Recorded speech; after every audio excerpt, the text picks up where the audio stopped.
میگویند که از تمام گوشه‌های شهر دوشنبه مجمع رمز استقلال را دیده می‌شود. و باز میگویند که از نقطه بلندی همین مجمع تمام نقطه‌های شهر دوشنبه نمودار است. در برابر آنی که این مجمع همچون یک مموری بزرگ است، همچنین رمزی نیز است. یعنی رمز اتحاد و سرجمعی ملت تاجیک. در این برابر خصوصیت‌های خاصه خود نیز دارد. ما حالا باشد درباره همین خصوصیت‌های بنا و عموما این مجمع برای شما معلومات جالب داریم.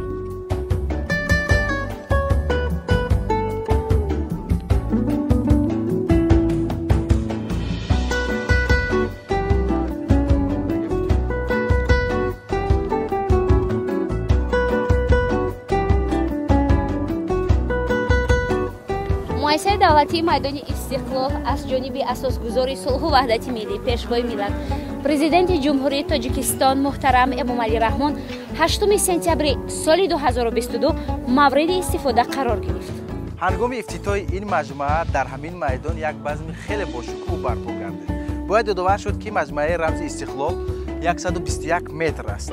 قسم پایانیش 30 متر به خاطر 30 سالگی استقلالی دولت جمهوری تاجیکستان و قسم بالایی باشد 91 متر به خاطر آنه که سال 1991 جمهوری تاجیکستان استقلالیت به دست آورد. همچنین در اطراف مجمع 14 دیوارنگاره موجود است که هر یک از آنها اهمیت مهمی تاریخی دارد. حالا باشد ما می‌خواهیم اطراف همین دیوارنگاره ها برای شما معلومات بیشتر بدهیم.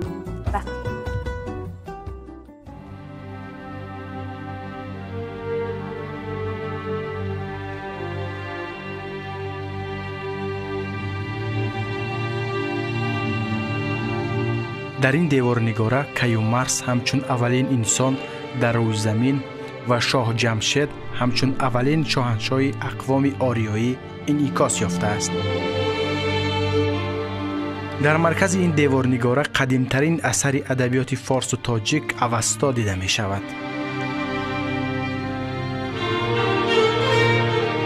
اینجا کوروش کبیر به نخستین ایمپریای متمدن آریایی اساس می گذارد که تا زمان لشکرکشی اسکندر مقدونی در جهان نظیر نداشت. در ادامه ما مبارزه سپیتامین بر ضد اسکندر مقدونی و مبارزه سنگ سغدی را می‌بینیم.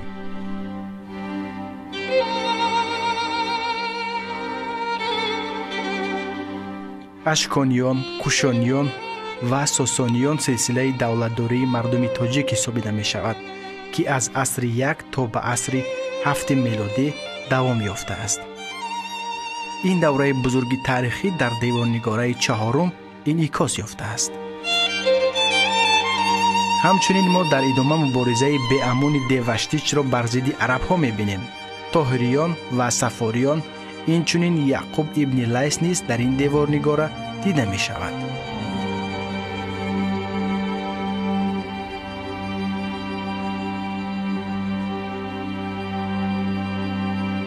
نمایندگان خاندان سامانی سالهای 819-1005 در قلمرو خراسان بزرگ حکومت کردند. محض همین دوره بزرگ تاریخی در دیوارنگاره نوبتی انعکاس یافته است. سردفتر ادبیات فارس و تاجیک ابو عبدالله رودکی، ابوالقاسم فردوسی، دانشمندان معروف ابو علی ابن سینا، زکریای رازی، جیهانی، بلعمی در بستر معنوی دولت سامانیان پرورش یافتند.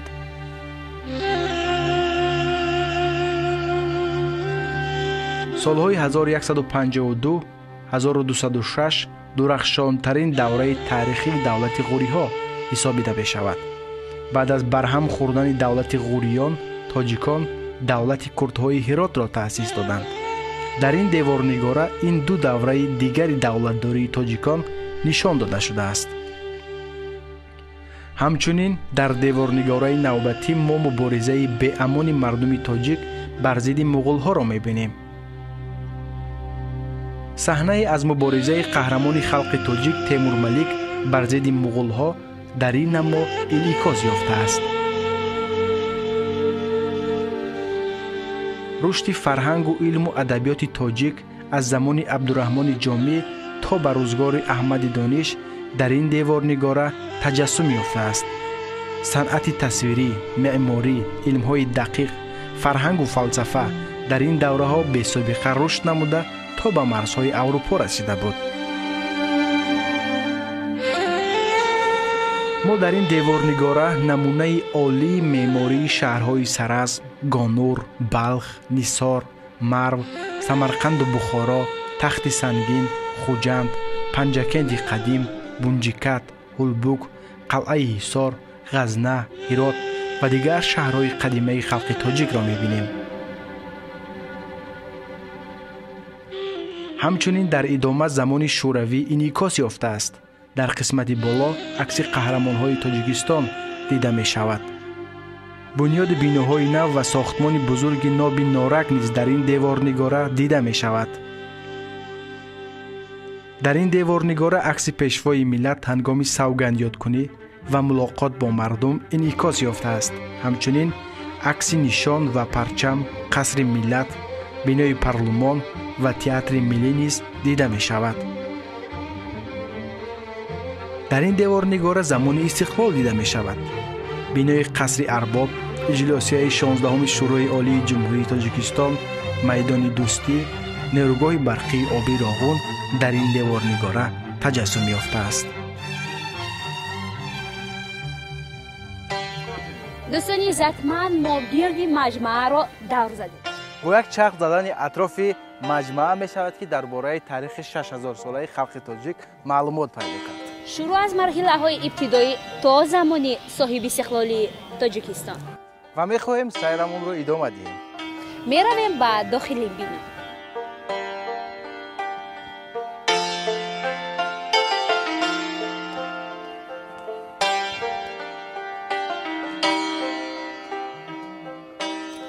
در بنیاد مجمع رمز استقلال معماران تاجیک سهمی ارزنده دارند. آنها کوشش کردند که هنگام بنیاد همین مجمع صنعت معماری سنتی تاجیک رعایت شود. شما با همین کندکاری بنگرید چقدر ظریف و زیبا است و چقدر یک در محتشم است.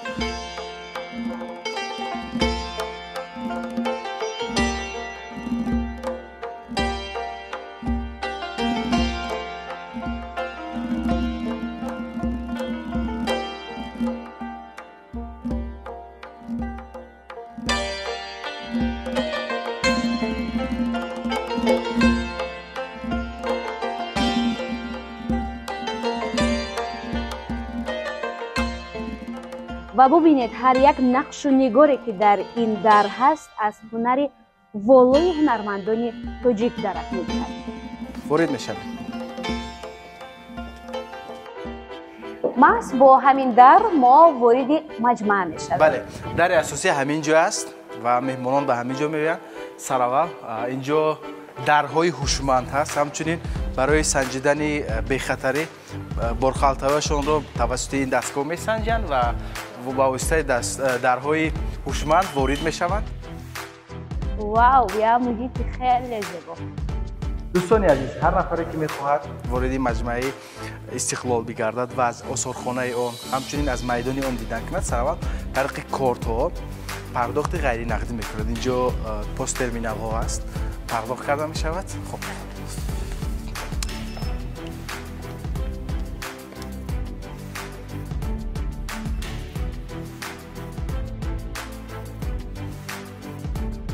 آشیانه اولی مجمع استقلال همینجا است. هر نفری که میآید سراول از تماشای آشیانه اول شروع میکند. اینجا گوشه های مختلف دارد. مثلا گوشه اولی اینجا گوشه لباس های ملی است و شما در اینجا نمونه لباس های ملی را خواهید دید، هم هنری زردوزی، چکندوزی و همچنین نمونه اون لباس های ملی که در منطقه های گوناگون تاجیکستان دیده میشوند. خیلی فکر میکنم که برای خارجی ها اون نفرایی که به مجمع استقلال میان، خاصه سیاحان، خیلی جالب است چون اینجا خیلی نقش و نگارهای زیبا دارد، خاصه مثلا همون رمزهای چکن و هر لباسی که در همین جا هست رمز خاصه خود را دارد و با یک مهارت خیلی بلند دوخته شده است.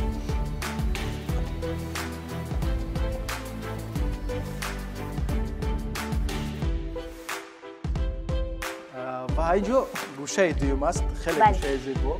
و همونطوری که گفتم در اینجا همین گونه گوشه ها خیلی زیادن و تا اون دمی که فرقت برای شما هر یک گوشه رو در علاهیدگی نشان میدهد، من میخواهم به آشیانه دوم روم، زیرا اونجا آثارخانه است، آثارخانه شهر دوشنبه خیلی زیباست و بعداً اونجا با میخوریم. کجا؟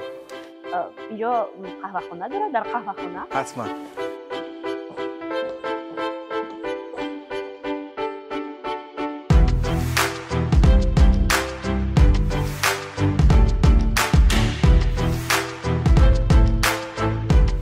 و دوستان عزیز، اینجا نمونه‌های هنرهای مختلف تاجیکی به نمایش گذاشته شده است. خاصه هنر شمشیرسازی یا اینکه کاردسازی که با یک مهارت خیلی بلند ساخته شده است، به معرض تماشا گذاشته شده است. خاصه مهمانان خارجی از این دیدن میکنند و همچنین نمونه‌های مختلفی صنعت کنده‌کاری تاجیکی اینجا نیز به نمایش گذاشته شده است. مثلا میبینید خب این کار دستی هنرمندان تاجیک است که در منطقه های گوناگون به فعالیت آن مشغول هستند و این گونه کوزه های خیلی زیبا. خاصه همین کاردها که همیشه با دیدنش هر بیننده به حیرت میافتد، اینجا به نمایش گذاشته شده است. ببینید چقدر زیبا است. و این شاخ حیوانات، فکر میکنم که ارزش این کارت‌ها، ارزش این کاری دستی هنری تاجیک خیلی بلند است.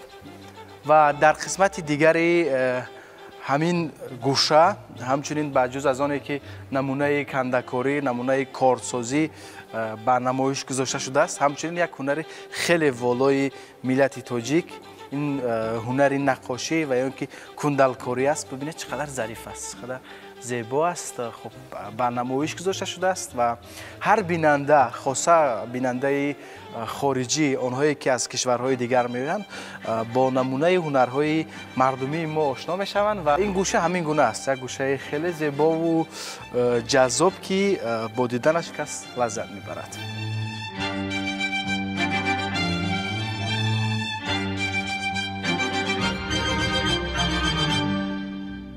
دوستان عزیز، اینجا آثارخانه شهر دوشنبه است و آثارخانه رو میتوان به 3 مرحله جدا کرد: عصرهای قدیم، عصرهای میانه و زمان استقلال.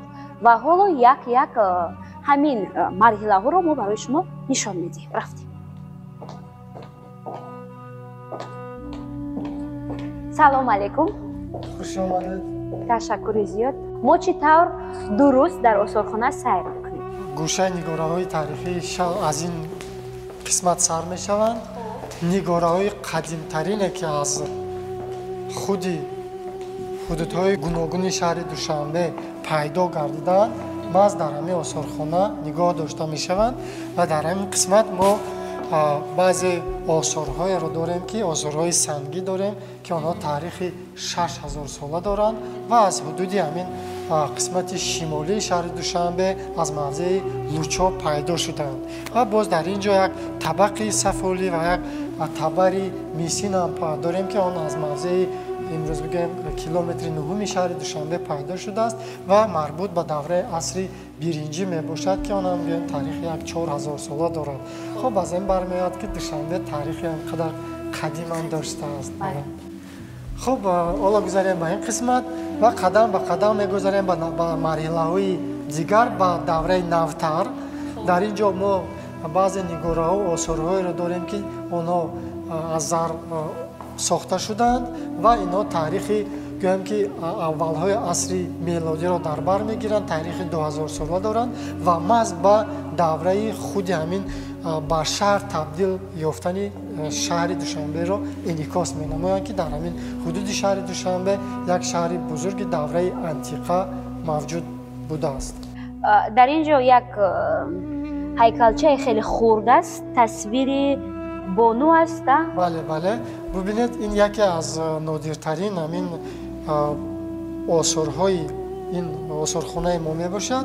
در اینجا همون یک گوشواره زرین است، گوشواره زرین است که در آن تصویر زن و آن در شکل شیر یعنی ساخته شده است که آن همچون سفینکس معمول میباشد و این هم از همون روابط худи ҳамон шаҳраки қадимаи душанбе дар ҳамон замон бо дигар қисматҳои байнанаҳрайну миср ва дигарро инъикос мекунад. خیلی جالب. زیبا.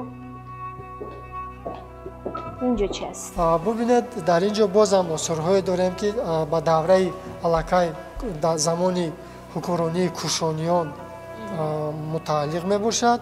در اینجا بعضی سکه ها هستند، سکه های دوره کوشانی، بعضی خنجر، سرنیزه و دیگر آلات های سفالی رو دیده می توانیم. عصرهای 3 2 تا میلاد. بله، عصرهای از 1 تا 3 میلاد رو در بر میگیرد. این چی است؟ این از کجا یافت شده است؟ این هم یکی از بازیافت‌های نادر آثارخانه می باشد. ما از خود همین خم بزرگ از حدود مرکز شهر هنگام ساختمان یکی از بناهای مهمانخانه در مرکز شهر هنگام ساختمان پیدا شده است و آن را باستانشناسان آموختند. این هم به زمان یعنی کوشانی منسوب می باشد. خیلی جالب. خوب، در اینجا الکای آثارهای دوره گویم بعدتر عصرهای 10 به معرض تماشا گذاشته شده است. در اینجا چطوری که میبینید خیلی همون ظرفهای کلالی هنرمندی خیلی زیاد هستند. در اینجا من این بعضی بازیافته هستند که آنها با هنر چیتگری که در بین تاجیکان خیلی هم رشد کرده بود در اینجا نشان داده شدند. یعنی با استفاده از چنین آلات ها آنها یعنی رنگ رو برامون میگن که با متا گذاشتن، یعنی در چیت همون نقش نگاه رو میگذاشتن. بله. الان این کوزه 3 دسته هم ببینید که از یک یادگاری که از حدود امروزه 84 میکرورایون که میگن معمول است. محله 84. محله 84 بله، از آنجا دسترس شده است و این ببینید یک منقش است، خیلی زیبا است. و در همونجا در عصرهای 10-11 یک شهرک با نام شیشه‌خانه موجود بوده است، از همونجا پیدا کرده شده است. خب الکه اینجا بازم دوره نوتر عصرهای بعدتر با ما نزدیکتر بگیم. در اینجا یک خزینه سکه های از بله پیدا گردیده است که نزدیک به 3000 سکه های میسین پیدا گردیده شده است و این سکه ها به عصر 15 متعلق می باشد. این هم از همین حدود شهر دوشنبه از نزدیکی باغ ایرم پیدا گردیده است. در این گوشه باشد بعضی آثارهای را دیده میتونیم که آنها از هنری میسگری که در عصرهای 18 و 19 خیلی هم رواج پیدا کرده بود و آن را ما در اینجا دیده میتونیم. این علاقه به زمان ما خیلی نزدیک. البته اینا به عصرهای 18 و 19 تعلق دارند. و اینجا باز یک خم دیگر رو میبینید. بله، این از این نوع خم‌های به عصرهای 14 و 15 مربوط می باشد. این نوع خم‌های بزرگ برای نگاه داشتن مایع، روغن، شیر یا آب استفاده کرده می شدند. این گوشه ارمغان‌ها هست. اینجا ارمغان‌ها رو برای سیاحان خارجی گذاشتند تا هر نفری که به تاجیکستان میآید در خانه خود از همین گونه ارمغان‌های زیبای ملی ما داشته باشد که با مهارت خیلی والا از جانب هنرمندان تاجیک ساخته شده است.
дар ин гӯша бошад осорҳое ки аллакай ба асри 20 тааллуқ доранд барои тамошо гузошта шудаанд. Бубинед дар ин ҷо як граммофон аст ки аз ин нав гӯям граммофонҳоам дар аллакай дар солҳои гӯям 30-40 қарни гузашта сокинон истифода мебурданд.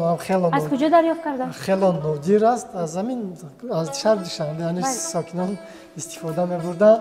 бубинед дар ин ҷо боз ҳам як шабчароғи сафарӣ, дарзмолҳо ва гӯям як чойҷӯш аст дида метавонем.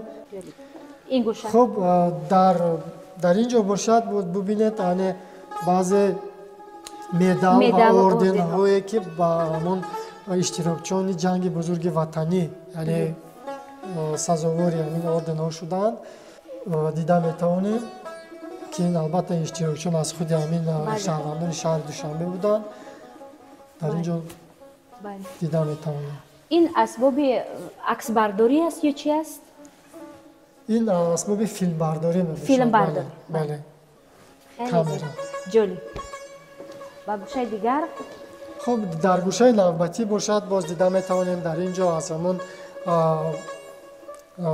намунаҳои гуногуни телефонҳои ҳамон ки дар ҳамон истифода мебурданд падарони мо қарни гузашта истифода мебурданд бале дар ин ҷо дида метавонем. мошинаи чопӣ аст ин ҷо хеле ҷолиб. яке аз мошинаи чопии аввалинро дар ин ҷо дида метавонем. бале. хуб боз дар ин ҷо бибинед аз радио телевизори бигӯем ки бале ҳаҷми телевизорро бубинед тамошобинони азиз ки дар асри гузашта мардуми мо аз чӣ гуна телевизор истифода мебурданд. хеле ҷолиб.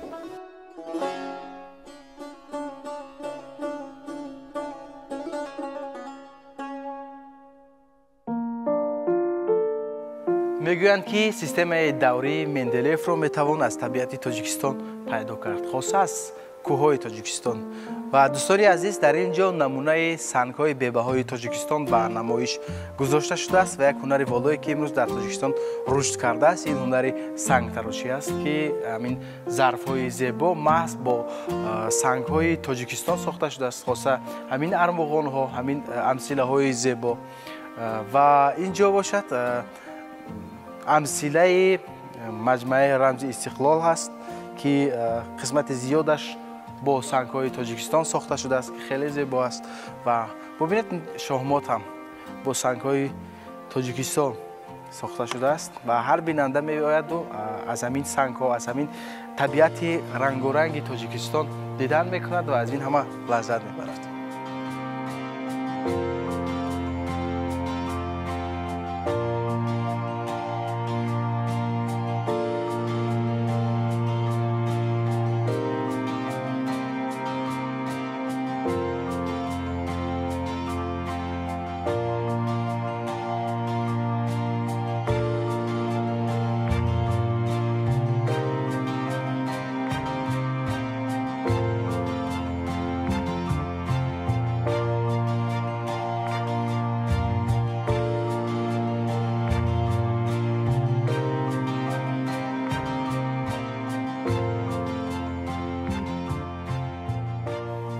гӯшаи навбатии осорхона бахшида шудааст ба давраи навтарин, давраи истиқлол. дар ин ҷо чӣ тавре ки мебинед рамзҳои истиқлолияти Тоҷикистон, яъне конститутсияи аввалин, нишони аввалин, парчам ва дигар яъне рамзҳое ки истиқлолияти Тоҷикистонро ифода мекунанд дар ин ҷо барои тамошо гузошта шудаанд. боз ҳам баъзе аксҳои нодирии таърихие ки таърихи ҳамон гӯем ки солҳоро таҷассум мекунад дар ин ҷо барои тамошо гузошта шудааст. бале ин ҷо тамошобини азиз як гӯшаи хеле пурэҳсос аст, зеро мо дар ин гӯша рафти ҷаласаи 16-уми шӯрои олиро дида метавонем ва ин ҷо як ибораи хеле хуб ва хеле таъсирнок ва хеле ояндасоз ин ҷо навишта шудааст дар як газета. ман кори худро аз сулҳ сар хоҳам кард. оварда шудааст аз суханбони президенти ҷумҳурияи Тоҷикистон муҳтарам Эмомалӣ Раҳмон. аз ҳамон рӯзе аз соле ки Тоҷикистон соҳиби истиқлол шуд, албатта ҳамон дастовардҳое ки дар замони истиқлолият ما با آن نویل شدیم. در اینجا علاقه ما رو دیده میتوانیم. برای مثال در نزد شما اینجا یک امثله کتابخانه ملی تاجیکستان است که بنیاد آن سال 2008 به اتمام رسید و امروز یکی از بزرگترین کتابخانه ها در آسیای مرکزی می باشد که تعدادی 4 میلیون کتاب دارد و 24000 متر مربع را در بر میگیرد. خب در اینجا باز دیده میتونید سر و لباسی منطقه های گوناگون تاجیکستان پیشکش کرده می شود. خب یک بچه کوهستانی با جامه و با یکه و یافته و همین چیزها را دیده میتونید که البته با یعنی سر و لباسی زنانه تاجیکی و دیگر لوازمات روزگار در اینجا گذاشته شدند. اسباب‌های موسیقی را دیده میتوانید. این امثله کاخ نوروز است. خود کاخ نوروز یک بسیار قصر باشکوه است که ما از آن افتخار میکنیم.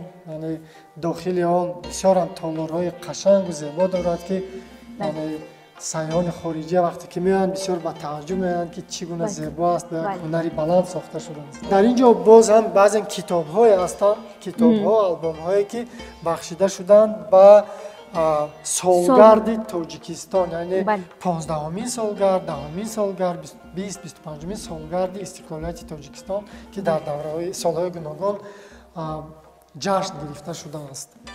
و اینجا یک خریطه خیلی زیبا در اومدگاه سرخانه، خریطه جهان. بله، در مرکز در اینجا ما یک خریطه کره زمین را داریم. در این خریطه است که در آن در مرکز همان نشان شهر دوشنبه را شما دیده میتوانید و بغیر از در کجا است نشان؟ در اون مرکز در اونجا نشان رمز شهر دوشنبه.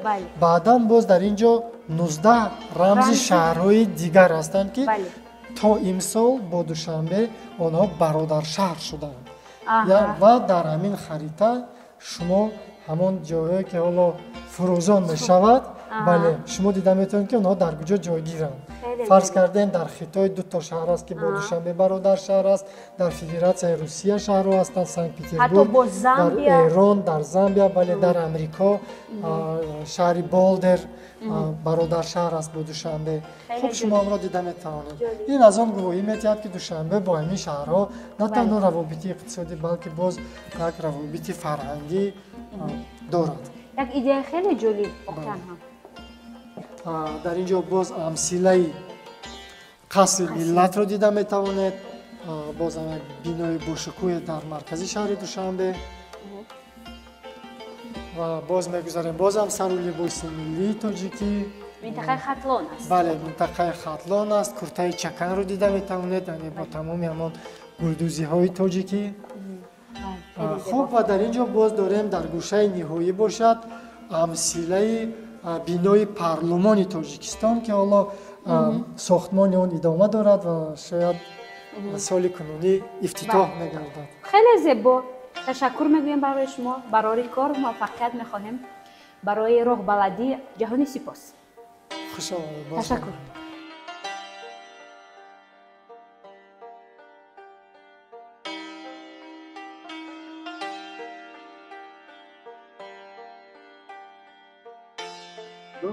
السلام علیکم. خوب است. هنرمندی محبوب کشور، آوازخوان شناخته استاد عمر تیمور امروز ما رو در این برنامه همراهی خواهند کرد و اینجا یک گوشه خیلی زیبا هم هست، گوشه سازهای موسیقی هست که به نمایش گذاشته شده است و همچنین استاد برای مهمانانی که به اینجا میآید کم کم آهنگ‌های زیبا نیز اجرا میکنند. خب بیاید استاد کمی درباره این سازها صحبت کنیم. اینجا سازهای غیر عادی هم گذاشته شده است، نه؟ ببینید خب این سازهای دوتار و دمبره و از اینها. این اسباب دمبره است. دمبره است. این هم دمبره است. این رباب قاشقری ها.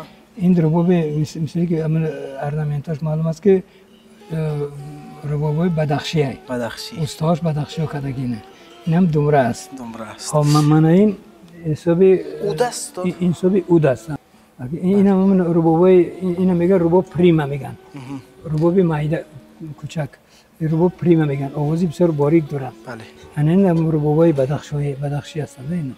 این رباب ها حتی در مثلا ارکستر سازهای ملی استفاده میشه. در پریما بله. بسیار در عائله اسباب خلقی بله. اینا هستند. من این ساز است. ساز اینم ساز اینم ساز است من اینم ساز میباشه اینم مثلا اینو را یک مثل یک نمایشی اکزیبیشن ده همون چی خیلی زیبا ساخته شده بسیار ساخته است خوشی رو ساخته است بله همون وای کرده دیگه من این اسبابم این اسبابی عجیب اینم است همون اسبابم رباب برنه اینم فکر میکنم که مثلا ببینید چوبش الان که سالهای زیاد گذشته شاید که 70 80 سال تاریخ داشته باشه درست برباد میگن برباد اینو برباد میگن لیکن ایرا آدم از روی فکر و تخیلات و همون چیات این همه خیلی ساختن همه خیلی برباد یعنی از رسم های قدیمه که همون رسم های قدیمه را نظر کرده دیدن و از همون یک فکری همون ساختن برباد فکر میکنم برای مهمونانی که میآیند خارجیایی که میبینن خیلی جالب است بسیار جالب یعنی بسیار عجیب اسباب است من این خیر از اینجا بگیریم اینجا اسباب این دومره است من دوتوری پرده اینم دوتوری پرده اینم دومره است این سازهای مثلا عجیب چرا این سازها مثلا این سازها خوشه هستن دو خوشه یعنی اینا اگر که آمادگی کنه اگر این میشه این دیگر خیلی جور عرض کردم این دیگر خیلی صدا میدهد نه صدا همون صدا شکل جوروش دیگه مثلا کوارت جور میشه و دیگر جور این دیگر جور وقتی که مینوزن یگون اثر مینوزن ایندا که مینوزن با گشته دومی اثر مثلا یک چی دارد در این با مینوزد آمیخته ده همین ایواز کدام است بسیار یک وقتش یک چیزی خوش داره این من این رباب بدخشانی ما میدونیم رباب بدخشانی در همه جا در انسامبل بسیار ایواج است بله مردم بدخشان اینجا نای هست و باز هم دومره این دومره این ساز است اینم دومره مثل مینیاتور نکرده مثل برق یک مثل برق کرده اینو اینش توتوک میگن توتوک مردم کوهستان این نای من وقتگی بله خب من این دوتار بس این دوتار بس یک آواز بم دارد جور است جور میشه چیزی ممکن جور باشه من خیلی صداش من خیلی صدای چی دارد بسرم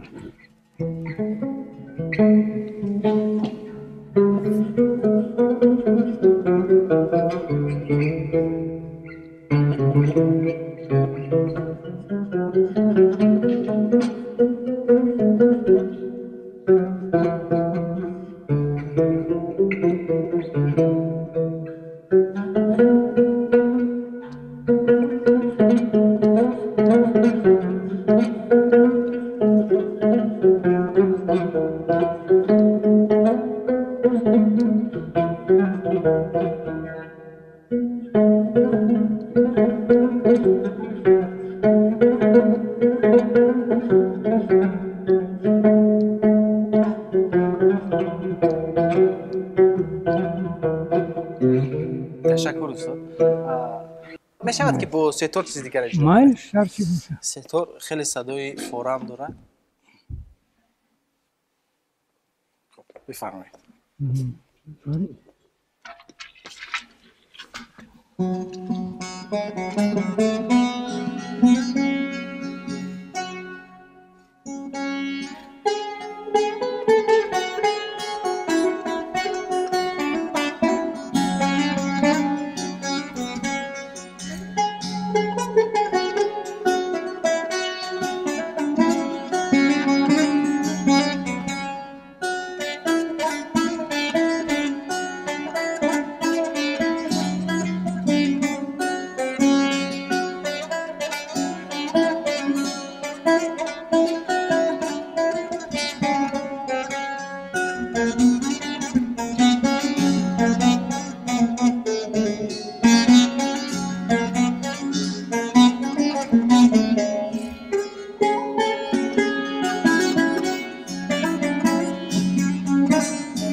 تشکر استاد زنده باشید و شما برای خسته نباشید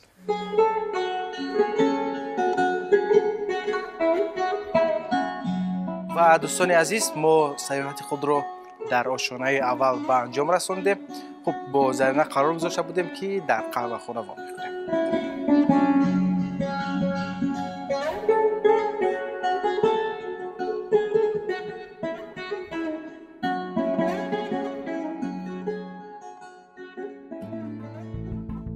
فرقت آمدی؟ بله چه خیلی بود؟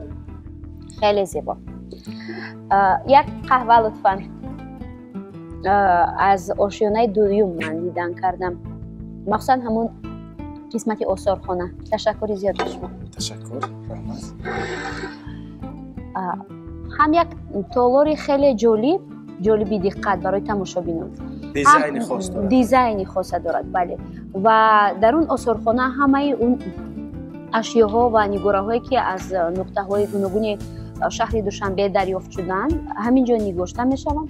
و برای من جالب دقت از همه بسیار چی بود که اون انشاءهای مهمی هستند که در شهر دوشنبه هستند، در اینجا امثله آنها گذاشته شده است.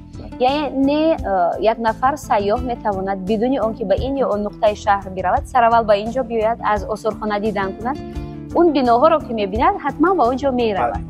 و قسمتی اول نیز خیلی جالب بود. آشیانه اول بجز از اون لباس‌های ملی، همچنین اینجا هنرهای دستی من اون لباس‌ها رو دیدم. بله. هنرهای دستی مردم تاجیک بود و قسمتی آخر اینجا سازهای ملی به نمایش گذاشته شده بود. ما با استاد عمر تیمور صحبت کردیم اطراف سازهای ملی و جالب این است که هر بیننده‌ای که میآید، هر تماشاگری که به اینجا میاد، خب با سازها آشنا میشود و اونجا یک هنرمندی هست که همون سازها رو اجرا میکنه، مثلا صدای اون سازها رو میشنوه و فکر میکنم این برای مهمانان خارجی خیلی جالب است.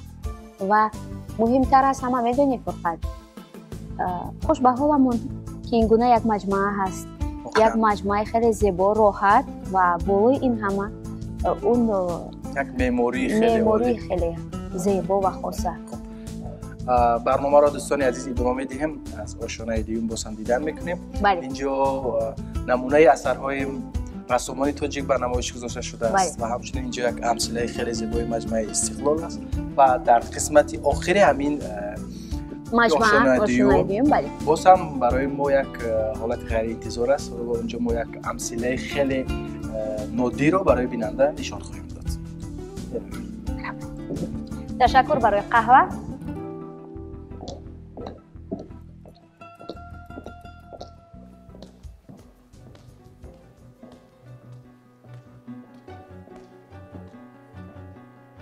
دوستان عزتمند، اینجا امثله مجمع استقلال است و طبیعی است که هنگامی که از بیرون وارد این مجمع می شود در یک نظر تمام بنا نمودار نیست، اما اینجا امکانیت است که شکل پوره این مجمع را در مثال امثله ببینید و شما توجه کردید به یک چیز که خودی همین بنا به چی مانند است؟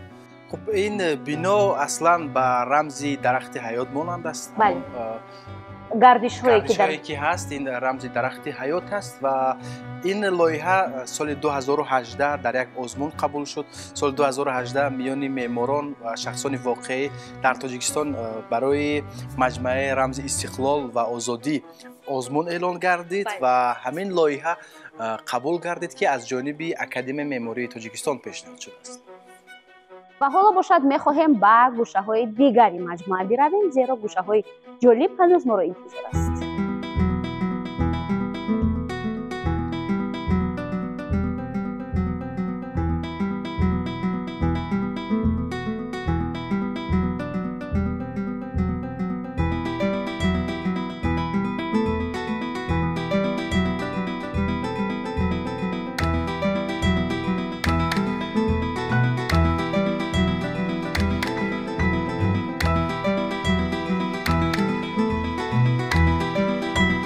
مشاهده کردی؟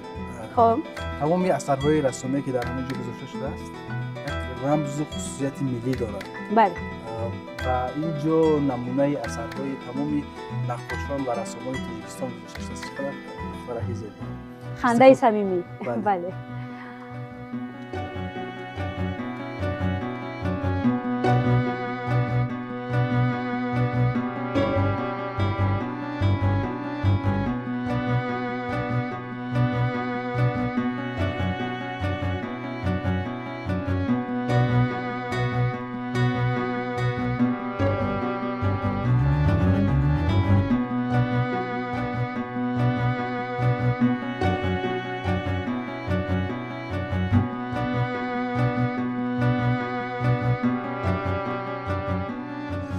و دوستان عزیز حالا شما رو به نزد تخت شاهی رمزی یعنی تخت شاه اسماعیل سامانی میبریم و واقعا هم این تخت رمزی شاه اسماعیل سامانی است و آن از چوب ساخته شده، قسمت بالای آن طلاکاری کرده شده است. خب در دو طرف همین تخت اونجا شهرهای بالدار است که از خزینه امودریا پیدا گردیده است و در اینجا گرز طلایی نیز است. و شما در قسمت بالای تخت تاج رو میبینید.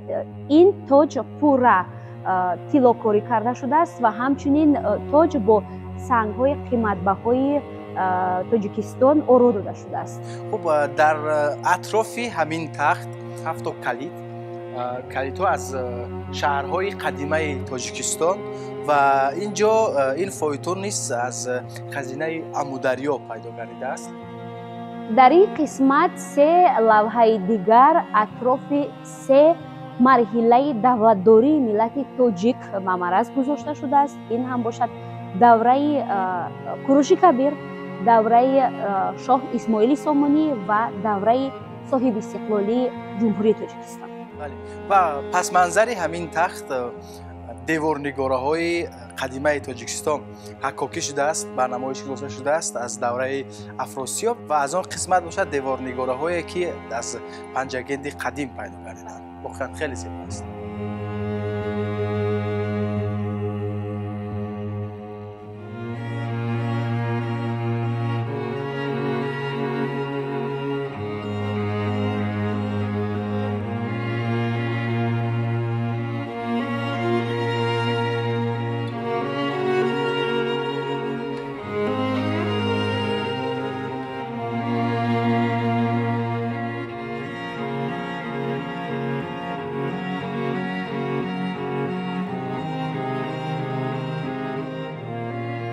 عموما اطراف مجمع استقلال درختان سایه افکن، آرایشی و عموما گل و بوته‌های رنگارنگ چیدانده شده است. به خاطر آنکه طبیعتش زیبا باشد و همین طرح هم هست. و من میخوام که همین باغ زیبای مجمع استقلال را برای بیننده نشان دهم. و من میخواهم که از اتاقهای کاری کارمندان مجمع دیدن. خب من با پایان میروم. من باشم با لیفت و بالا میبرم.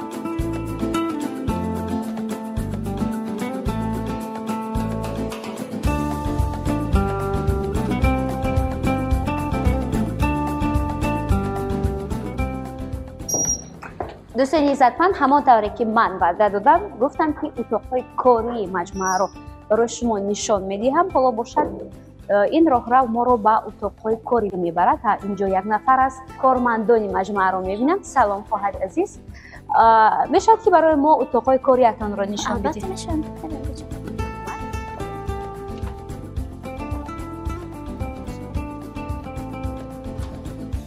در اینجا یک چند اتاقهای کاری هستن. حالا میتونیم شما را از مجلسگاه آغاز نماییم. اینجا جای مجلسگاه ما هست. میتونید اینجا را میداریم تماشا میکنید. مرحبا. اینجا اتاق جای مجلسگاه هست که در هر هفته هر وقتی که برای مجلس جمع آوریم در همینجا جمع میشیم و مجلس های کاری خود را در اینجا میگذاریم. چه خیلی که میبینید همه شرایط هایی را که برای مجلس ضرورن دارن. همه شرایط ها را خیلی زیبا، شرایط مساعد. میبریم. باز در اینجا کتابخانه داریم. ما در وقت‌های خالگی کارمندان میتونیم از این کتاب‌ها مطالعه نماییم. در اینجا کتاب‌ها از کتاب‌های بدیهی سرکرده تا کتاب‌های علمی هستند. شماره عمومی کتاب‌هایی که در اینجا جایگیرند تا 13000 عدد را دارد. هستند کتاب‌های از ادبیات کلاسیک، معاصر، ادبیات علمی دارند. باز هستند کتاب‌هایی که از خود رئیس شهر تحفه شده است، از نام رئیس شهر تحفه شده است، در اینجا جایگیر گشتند.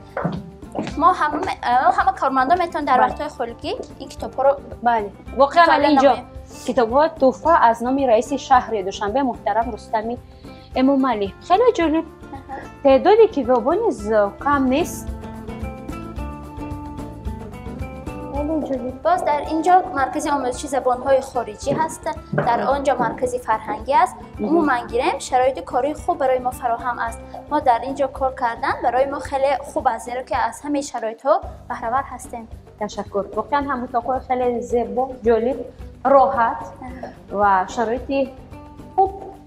تشکر میگویم به شما و موفقیت می‌خواهیم برای تشکر.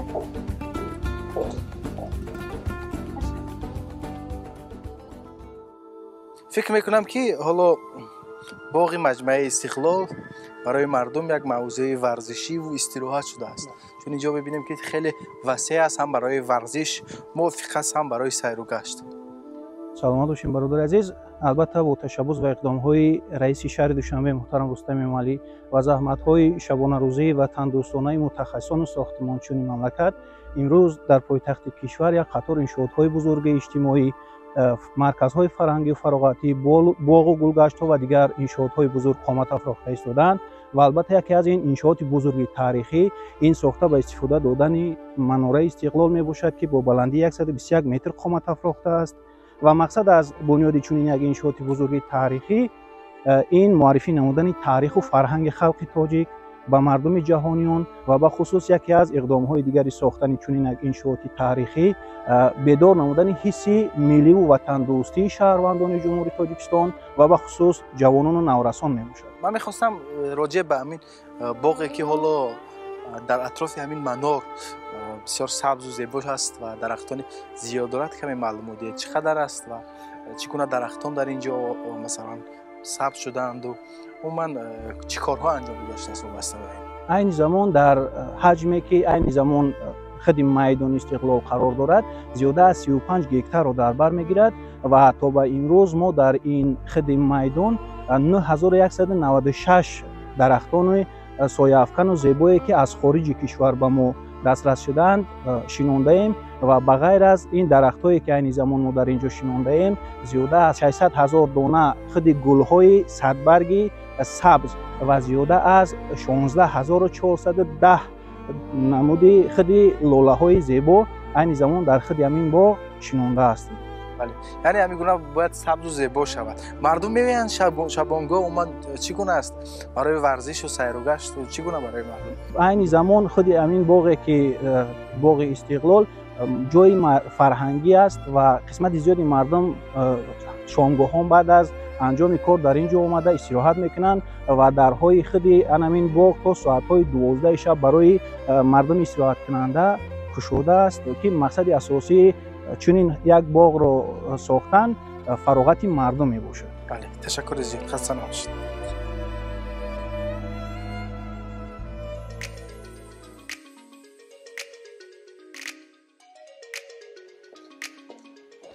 خیلی فرخش. خب ما سیر باغ مجمع استقلال کردیم. خب از شرایط بیرون از فضای بیرون دیدن کردیم. فکر کنم شرایط کاری مجمع را دیدی. بله، خیلی مساعد، زیبا، راحت و مهمتر از همه این که در قسمت اتاق‌های کاری کارمندان مرکز آموزش زبان‌های خارجی است، کتابخانه است با تعداد خیلی زیادی کتاب‌ها. خیلی جالب. خب من حالا تو رو به کینوتئاتر مجمع استقلال دعوت میکنم. اونجا با صفت 5D فیلم نمایش داده میشه. میریم. خیلی جالب.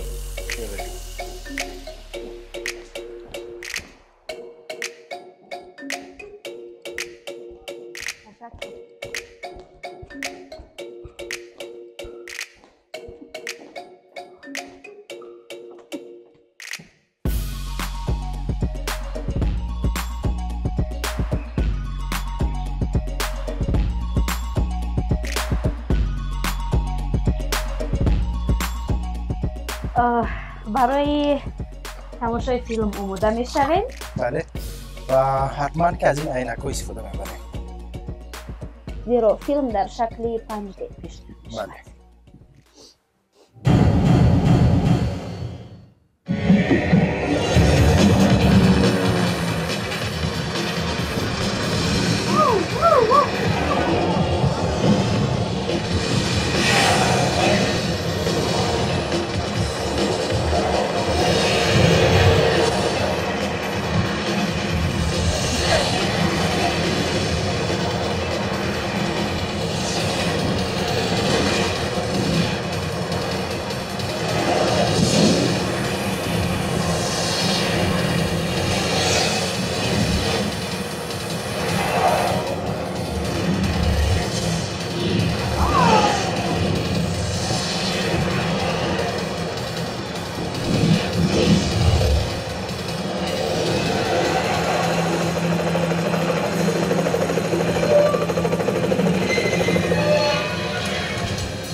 واقعا هم یک لوحه خیلی جالب رو تماشا کردیم از طبیعت تاجیکستان و هم اون یک نوار غیر عادی نواری که تماشا کردیم جالبی دیگه. و واقعا برای فراغت، برای تماشا، برای استراحت مجمع استقلال خیلی جالب است و هر نفر بتواند آمده در اینجا فیلم رو در فرمت 5D تماشا کند و لذت برد. این نیز یک شکل فراغت است که در مجمع استقلال فراهم آورده شده است. بله و دوستان عزیز، از همه قسمت جالب، از همه قسمت غیر عادی و قسمتی که هر نفر آرزوی با اون قسمت برآمدن رو دارد در بالای همین مجموعه است، در قسمت بالای همین مجموعه است و ما تصمیم گرفتیم که اکنون در انتهای برنامه با قسمتی بالا ببرویم و شهر عزیزمون رو تماشا کنیم و از اونجا احساسهای خود رو برایتون گفته باشیم. میرویم.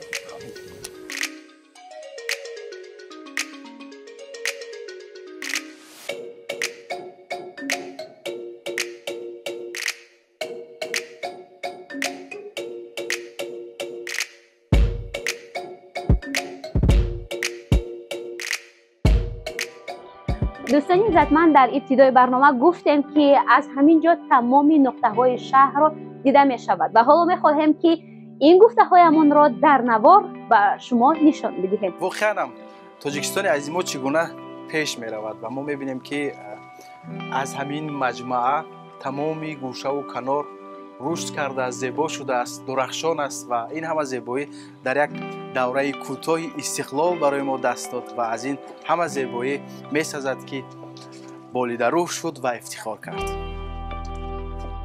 و واقعا هم از همینجا نمودار است زیبایی شهر دوشنبه و از اینجا نمودار است پیشرفت کردن پایتخت وطن عزیزمون شهر دوشنبه. بله، ما از صبح آمدیم و تا شام در این مجمع استقلال دور زدیم، سیاحت کردیم و این همه زیبایی، این همه شکوه و این همه معماری عالی تاجیکانه را دیدیم که در این یک مجمع زیبا انعکاس یافته است. برای شما نیز توصیه می‌دهیم حتما بر اینجا بیایید و حتما بیاید شهر دوشنبه را از همین نقطه زیبا و از همین نقطه راحت و از این نقطه‌ای که تمام شهر دوشنبه مثل کف دست در اینجا نمایان است، از همینجا ببینید.